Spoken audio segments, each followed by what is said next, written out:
Bilasiz, bu avtomobil anchadan beri O'zbekistonda mavjud hamda hozirgi kunga qadar sotilib kelinmoqda. Bu mashinani ko'chada menimcha siz ko'p ko'rgansiz, chunki bu Jag tomonidan ishlab chiqarilgan Jag GS6 modeli hisoblanadi hamda 23-yildan beri O'zbekistonda sotilib kelinmoqda.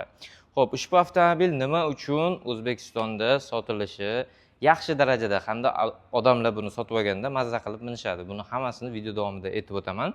Keling bo'lmasa mashinani xarakteristikalaridan aytishni boshlayman.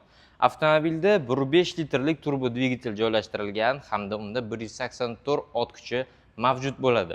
Bu degani avtomobil gavdasi uchun uni yurishi, tezligi hamda yumshoqligi yetarli darajada yaxshi.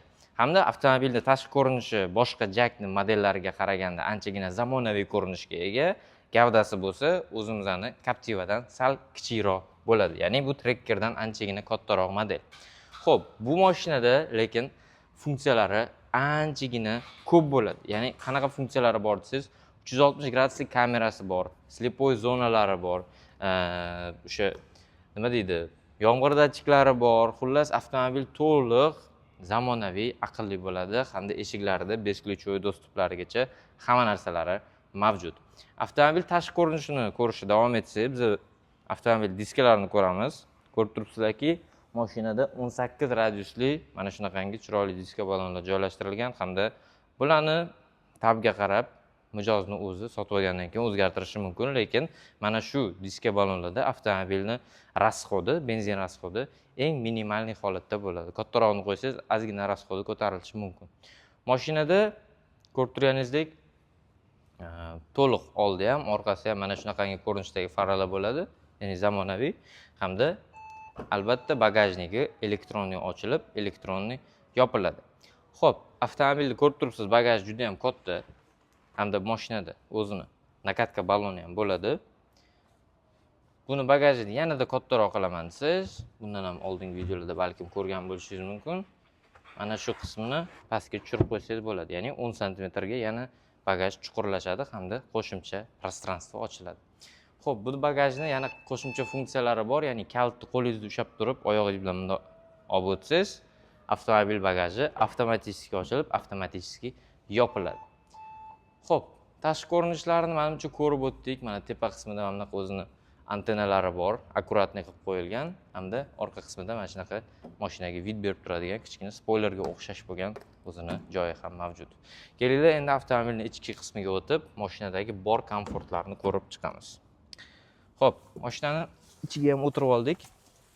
Bu yerda birinchi o'rinda bizga zamonaviy multi-rul ko'zga tashlanadi. Bu yerda cruise control hamda multimedia tablo boshqaruvlari mavjud.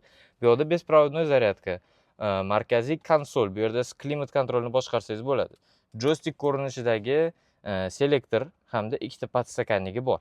Bu yerda elektronniy ruchnik hamda auto hold funksiyalari ham mavjud. Mashinani bari mana bunaqa knopka bosish orqali ochiladi hamda barni ichida konditsioner chiqadigan joyi ham bor. Ya'ni ichkariga ichimlik solib qo'yganingizda yozda issiq kunlarda konditsioner yoqib qo'ysangiz, muzdekkina bo'lib saqlanib turadi. Ko'rib turganingizdek, tablo mana shu qismda bo'ladi hamda monitor bilan qo'shib ketilgan bo'linadi. Hamda bu monitori tablosi to'liq rus tilida ishlaydi. Xohlasangiz ingliz tiliga o'qishingiz ham bo'ladi.